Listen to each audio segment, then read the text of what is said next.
Welcome back, listeners, to the newest episode of the Corporate Happiness Show. And I'm just getting more and more excited about my guests, and I just think they're all superpower. Now, my new guest for this episode, her name is Becca, and we met through the focus group, the research groups I'm holding on corporate happiness and burnout and wellness and all that good juicy stuff. And I asked her to be on the show because she has such a strong and empowering voice. And we also talked about generational stuff. So I'm like super excited. So thank you, Becca, for being on the show. Of course. I'm so excited to be here.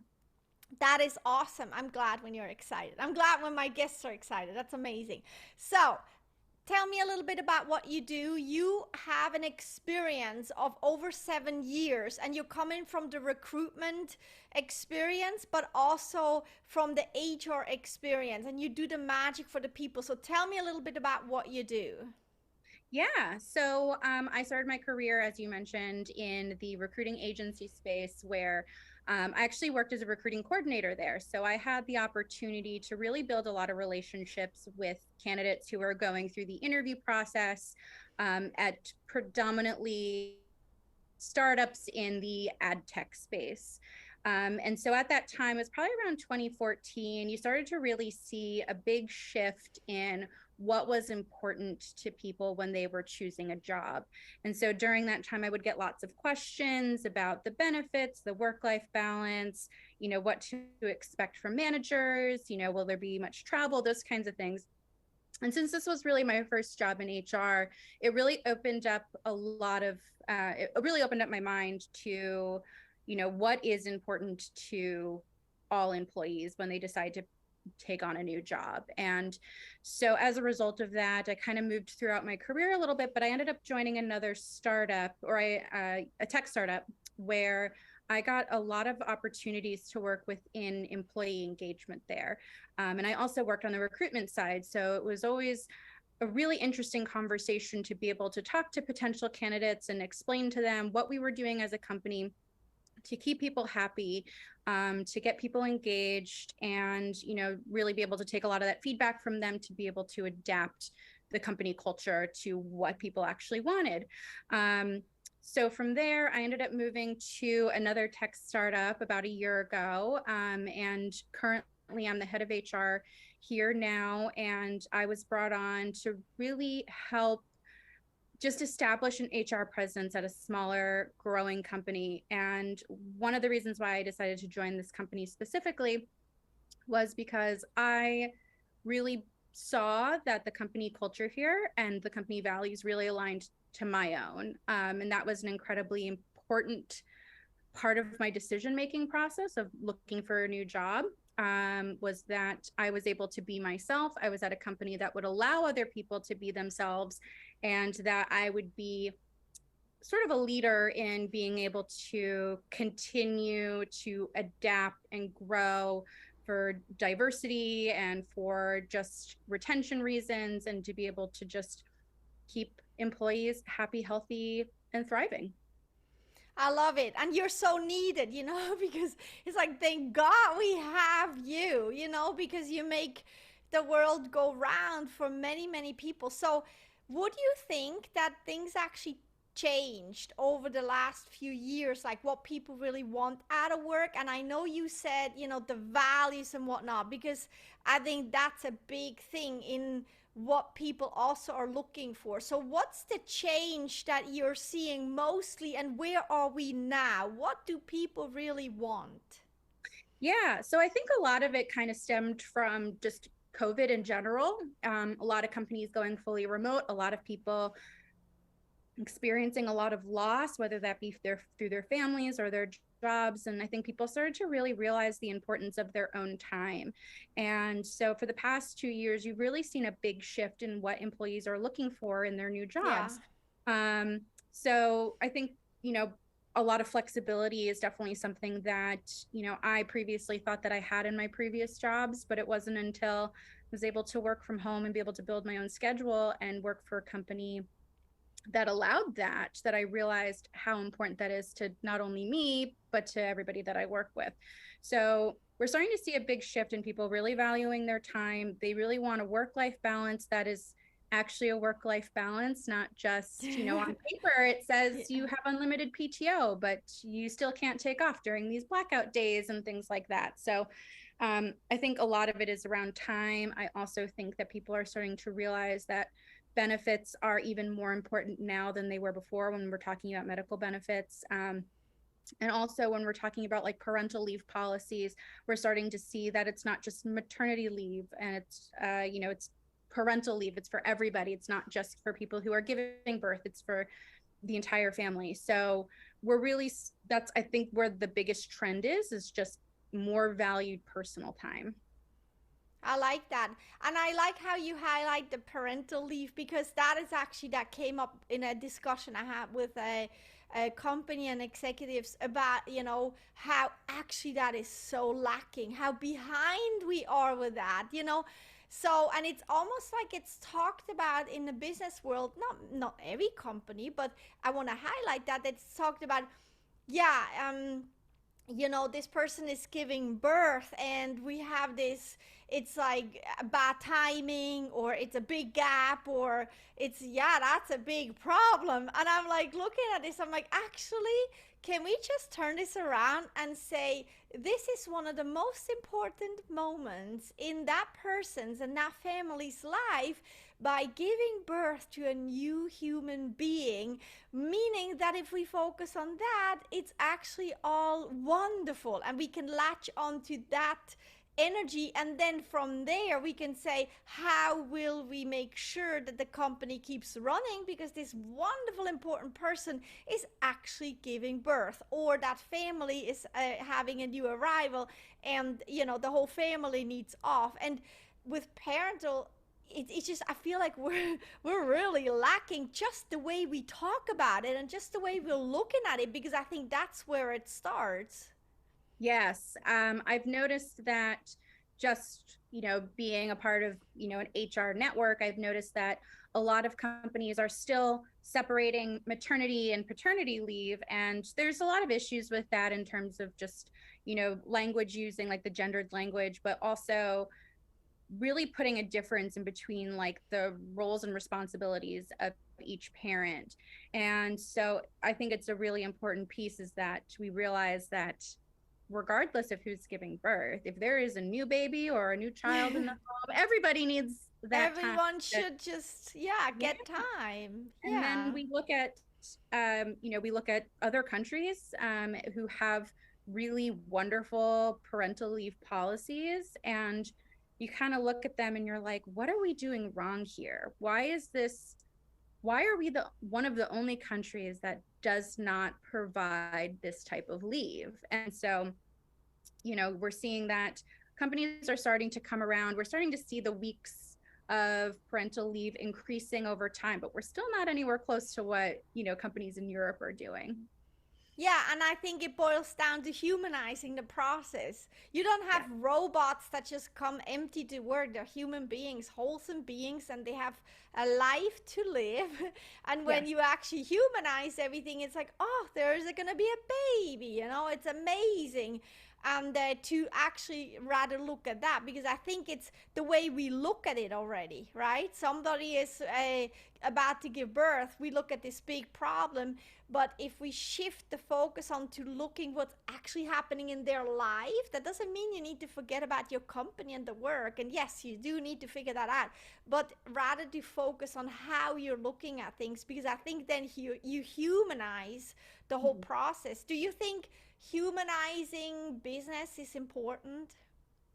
I think just humanizing in general is super important. I think that there's a big shift in just our culture in general of people really dehumanizing a lot of, service workers, just calling people NPCs.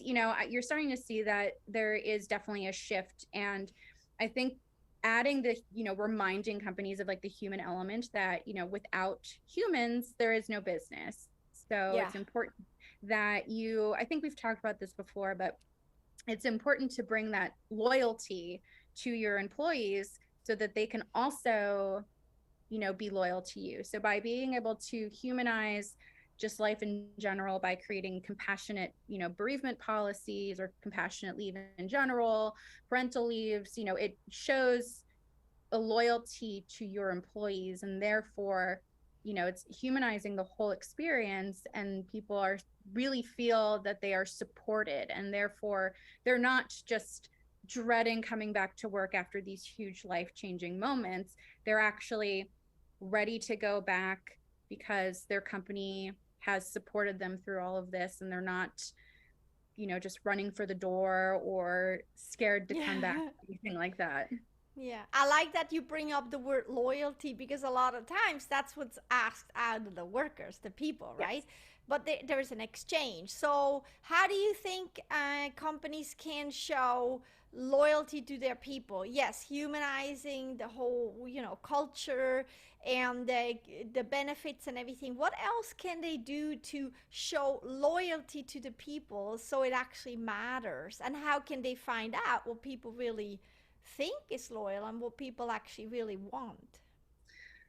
That is an interesting question, because I think that it really depends on who you ask. And I think that there is a generational answer to that question. I think when you're talking about loyalty to a company, it's so important that it's not just the benefits, it's not just what the company can give you, but it's also how you're treated, how you're spoken to, what your company is doing just as a whole. Are they providing, a service to the community? Are they fixing a real world problem? Are people who work there tied to solving that problem? Or is it just come in, do your work, sign out, collect your paycheck, and that's it? So I think that loyalty isn't just about benefits, but I also think that part of it is being at or working for a company, or finding a company where the mission is tied to something that you truly believe is something that's worthwhile, because then you're going to be more inclined to want to participate and want to stick around. And so there's a non financial loyalty right there, that I think people are starting to look for. Yeah, and it carries everything, the whole organism, really far because Yeah. not everything is just about money. It's about happiness, it's about value, it's about how you're treated, how you made feel when you're there, and it's about what the exchange is, of course, Mhm. but not just financial, on a wholesomeness. Yeah. So we talked about generations and you just tiptoed into it. And I remember in our conversation in the focus talk that we talked about how excited we are for these newer and younger generations to enter the force because they bring a real big shift. And it's not, we're not asked if we want the shift, we're not asked if we, if we're wanting to go with the shift. This shift is here already and it's going to get stronger and stronger, and I believe very truly that it's an amazing shift. The invitation is really to, be better people, be better companies, and make better business, and just the whole world, be better. Let's be better. And they bring that to the table. So let's dive into this a little bit because I know that you're like really interested in that too, to see what happens. So tell me a little bit about your thoughts on that. I am thrilled to have Gen Z entering the workforce. I know that I remember joining the workforce as a millennial, and there was always lots of chatter about, oh, millennials are lazy, they're Yeah. entitled, blah, blah, Yeah. blah. But I feel like Gen Z has sort of perfected what millennials were trying to do when they entered the workforce, in the sense that they're not putting up with being treated poorly anymore. They are very vocal about, being respected by their managers, by having their time respected, by getting the benefits and the pay that they deserve. And they're not being quiet about it. And I think as a result of, you know, millennials kind of tiptoeing around it, and Gen Z being a little bit more vocal about it, I think we're going to see some pretty big changes in terms of just how companies operate and treat their employees as a result of having a much more vocal group of people coming into the workforce. And like you said, I'm so excited. Yeah. I love working with interns because they're those Gen Zers that come in who are really excited to be a part of the workforce. They are very vocal about how they feel. They are way more in tune to their boundaries, which is something that I feel like most generations before Gen Z had a very hard time with. And so they're bringing in this, well, I'm not going to stand for this anymore. And I think that we have to be ready for it. And I know some people are really excited. And I think some of the people who were kind of chatty about millennials being entitled are going to be in for a rude awakening to see, you Yeah. know, just how important time and respect is to this new generation of workers. And I'm all for it. I'm ready. Yeah, me too. I'm excited. I love young people, and I love that they're, some call them rebellious, whatnot. The more the better in my eyes, because it just shows that we have so much that we can learn from them. Like you say, with boundaries, like you say, with life, like you say, with just standing up for themselves in a very aligned way, and they're also, vocal about it. And I'm just latching on, and I'm learning as much as I can, and I like that. Yeah, I'm excited, and I like that this is happening, because the shift is needed since a long time. Right? People have been unhappy since a long time at work. It's just now it's highlighted because there's this, it's come to a breaking point where we just have to do something about it. And that's what this podcast is about, to highlight that, right? Mhm. So besides value, besides treating people really well, besides getting paid, the amount that you're worth it and whatnot, what else would you think, like in a culture, like in a company culture, could really profit to make it even better? Because these are all the exchanges between a company and the people. But like in the company, is it like meetings? Is it like feeling like, making them feel like it's a family, or finding friends? Or what do you think is really the trend that really also helps out all these generations, like it kind of bundles them together to be happier at work? Yeah, I think we're kind of tiptoeing into DE and I here, diversity, equity, and inclusion, where people want to feel safe at work. They want to feel respected. They want to be heard. And they also want to be able to be themselves. So it's not just, like you said, it's not just about what the company can financially provide. It's also about the type of space that the company can create that will keep people happy and safe, and also attract more people to want to join a company where they see that people are Yes. happy and safe. And stay too. And stay, And exactly. stay, because I don't know about you, but I mean, yeah, sure, some people might say, I don't earn enough, I want more money, I deserve more money, I need more money, I'm gonna go somewhere else to get more money. But I feel like usually that's not the only reason why somebody leaves, because if they No. would be happy, I think it would maybe be figure outable. Right? What do you think? Yeah, I mean, I definitely think that, you know, financials are the number one reason why people have a job, is because they need to pay their bills. Yeah. Um, but I also think that, you know, if you want people to stay at your company and continue to do good work, you also need to be able to provide that environment for them.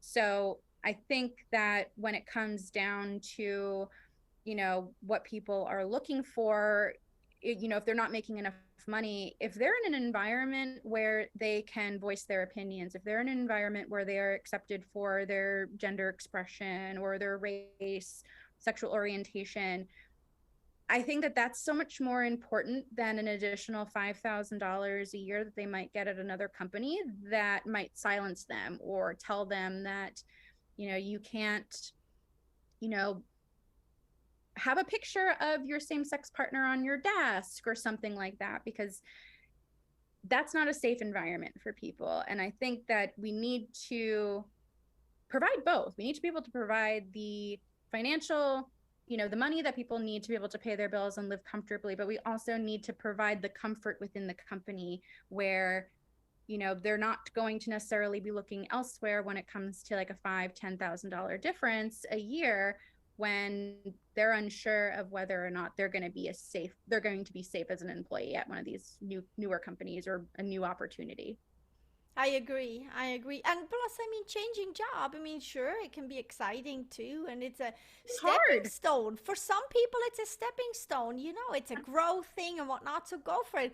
But a lot of times, it's like really hard. It brings a really kind of stressful time, for the people when you change a job and you find a new job and whatnot. So to really realize that there's a lot of stress being brought on when the needs of the people are not met, because not every job change is for the purpose of growth, right? And so to really realize that. So how do you keep yourself happy also on a personal note, because you're going into into work and you're helping people find their magic and making sure that they have a great environment. So how do you personally keep yourself really in an aligned space where you can show up to work and then take on the world?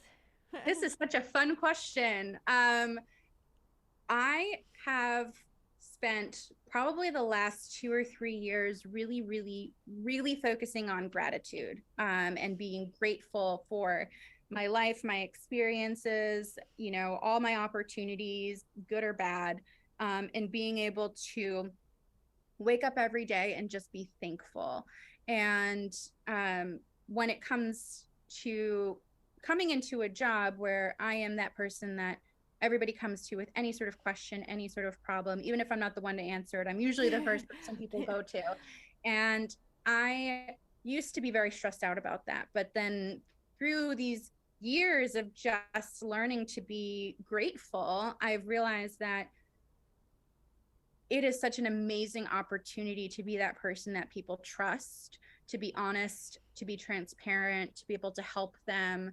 And I really find so much value in that. And, that's kind of how I get up every day. I know that not every person believes that HR is there to help their employees. And I think that that's a systemic issue just across the board. People think that HR is there to really only help the business. But my personal philosophy is that there's no business without those employees, and you want to make sure that they're happy and you want to make sure that they're healthy and that they're doing well, because then there's no business if you don't. So I really take a lot of value and pride in being able to help my employees when they have issues with their benefits or questions about tax deductions or benefits or policies or anything like that. And then also being so transparent with them and honest that when they do have any sort of issue or feedback or concern, that they are comfortable enough to come to me and actually express those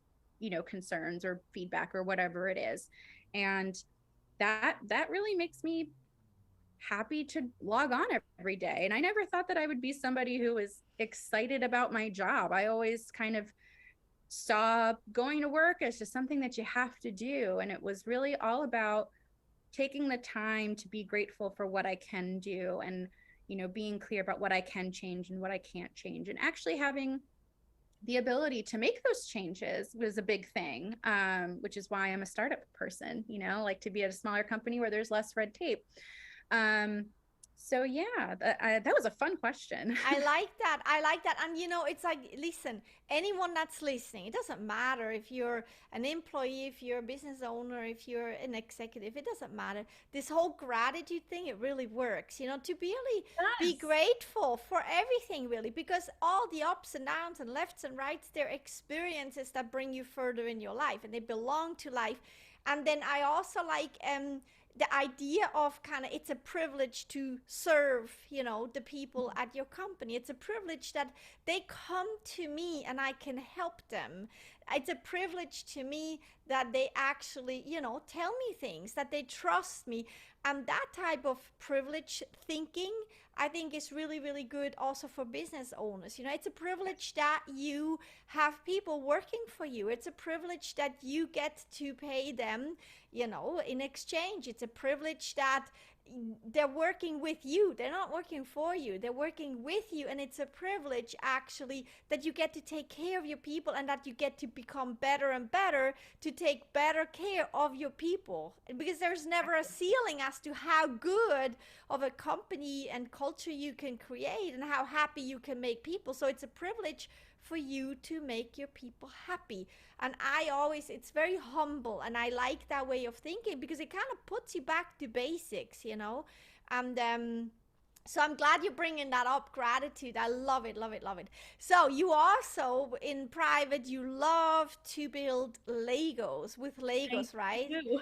I do too. Not so much doing it anymore since my kids are older now, but I love Legos. I really, really do.